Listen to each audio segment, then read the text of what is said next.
Takže čaute ľudia. Ja vás vítam u dnešného videa a opäť sa nachádzam jakoby na medzizastávke a dneska smerujem na Štrbské pleso a zrovna sa nachádzam v Donovaloch, na Donovaloch a je to takáto zaujímavá vec, že Habakuky sa to volá a keď sa tam môžeme kúknúť, tak tam sa dokonca nejakí ľudia lyžujú, čo je dosť nereálne. Keď si kúknete, že tuto toho moc zasneženého není a zrovna tamto dosť je zasnežené. Takže je to tu zatiaľ celkom pekné. Tieto Habakuky tu akéby otvorené nie sú, ale to nevadí, lebo tam je to také. Tak ja sa asi ozvem, keď dojdem na miesto.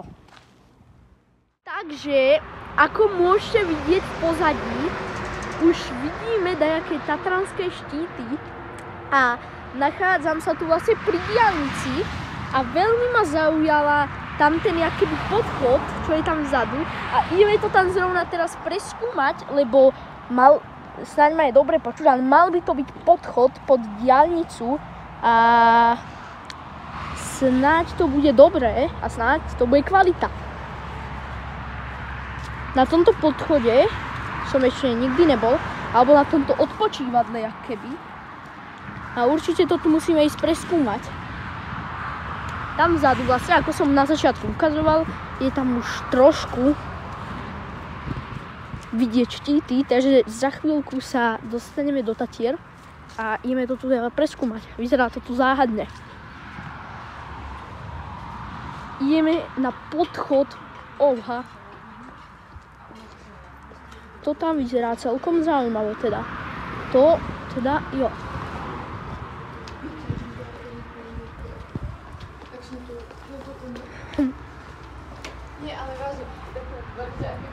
No. Nachádzame sa práve pod diaľnicou. Teraz sa nachádzam zhruba v strede diaľnice, ľudia. No. A dneska je extrémne horko. Je reálne 16 stupňov. Je to úplne šibnuté a to som tu pri Tatrách. A tuto je tak veľmi dobre, príjemne chladno. A jo. Počkaj, čo prísne zákaz používať podchod ako WC? Práve sme prešli pod diaľnicu. Tam sa už kúkať nebudem, no. Ale dneska ide o to, že je strašne horko, extrémne. A je dobré, že vlastne je to takto. Mám nové botičky, inak ohodnoťte v komentároch. Akože vyzerá to tu celkom... Trošku rozpadané to tu teda už je. Jo no.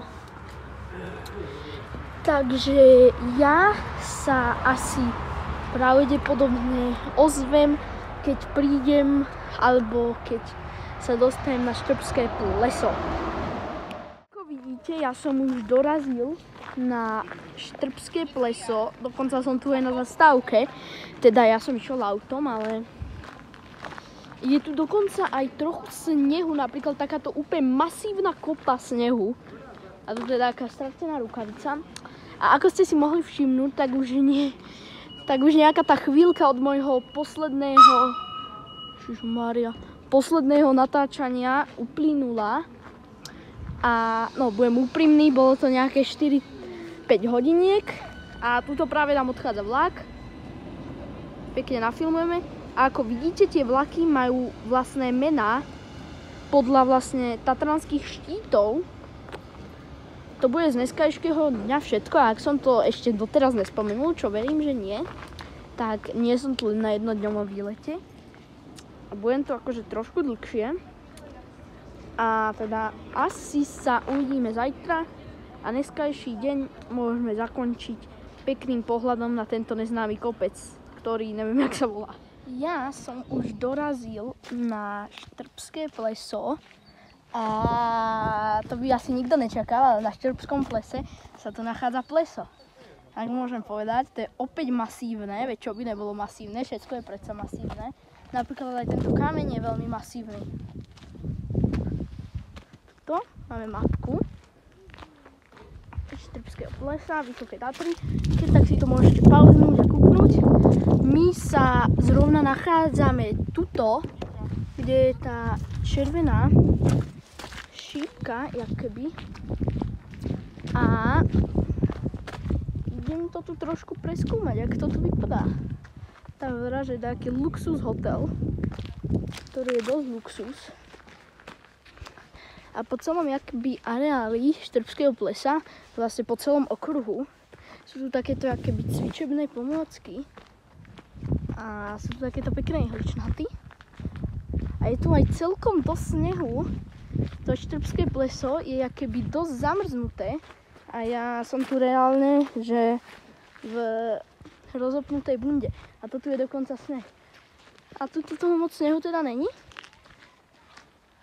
Ale zmrznuté to tu celkom je. Tam v pozadí sú nejaké pekné štíty, ktoré vyzerajú celkom pekne. A tuto sú opäť nejaké masívne kamene. A vlastne to tu bude statier taká jakoby miniséria. Budú tu nejaké 3 alebo 4 časti. A toto je vlastne tá prvá, takže na budúcej časti sa pôjdem pravdepodobne pozrieť na Popradské pleso, čož je trošku ťažšie prístupné než toto Štrbské, ale to nič nemení na tom, že to tam môže byť určite zaujímavé. To sú napríklad verejné hajzlíky. No. A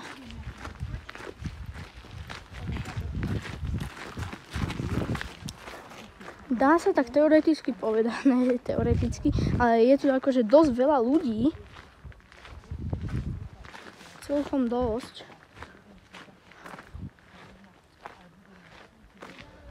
A vyzerá to tu veľmi pekne. Ale je marec 25 a mohlo by tu byť aj viac snehu. Viem, že to už není akýby moc zimný mesiac, ale viac snehu by to určite mohlo byť, keďže sme tu na Štrbskom plese. Tuto je taká zaujímavá tabula, takže tuto to určite treba ukázať. Promenáda okolo lesa.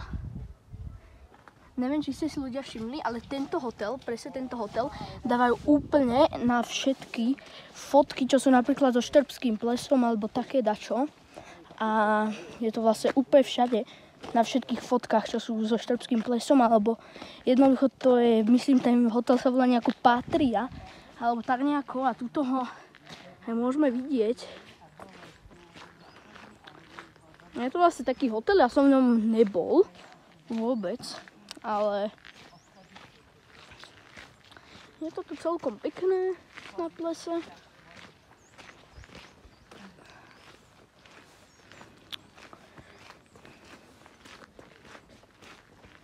A teda v tej druhej časti sa poďme pozrieť na Popradské pleso. A možno ešte aj v tejto časti by som chcel ísť do napríklad Tatranskej Lomnice. Taká veľmi zaujímavá vec, ľudia. A toto je extrémne pekný pohľad. No. Zaujímavosti o jazere. V roku 2009 sa zapalo Štrbské pleso. Tak je vidieť, že toto pleso už nejaký ten piatok za sebou má teda. Ale tuto, ja som myslel, že sa tu ľudia na to pleso akože stavať nebudú, lebo vidíme, že tu je jakéby ľad. Ale kvôli bezpečnosti by som sa tam na to nestával. Ale tuto je vidieť reálne, že ľudí, ak sa na tom plese reálne korčulujú alebo na ňom stoja. Takže to je dosť zaujímavé. Ale ja si na to akože moc netrúfam. Chváľne ľudia, keď dosiahneme 1000 odberateľov, tak sa tu vrátim a pôjdem na zamrznuté pleso. To sa nikdy nestane.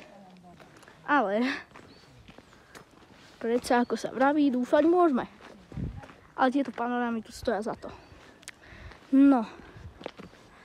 A to by chcelo taký menší timelapse. 2, 1.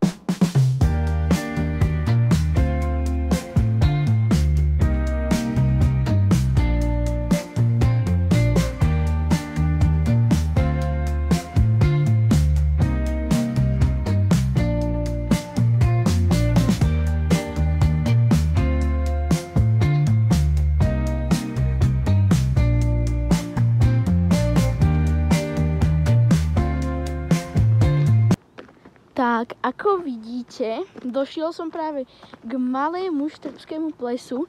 A kto nevie, tak to je akoby taká zmenšenina toho veľkého štrbského plesa a smerujem do tamtoho pekného hotelu. A určite ľudia, ktorí tu akože chodia, tak vedia, že sú tu 2 plesá.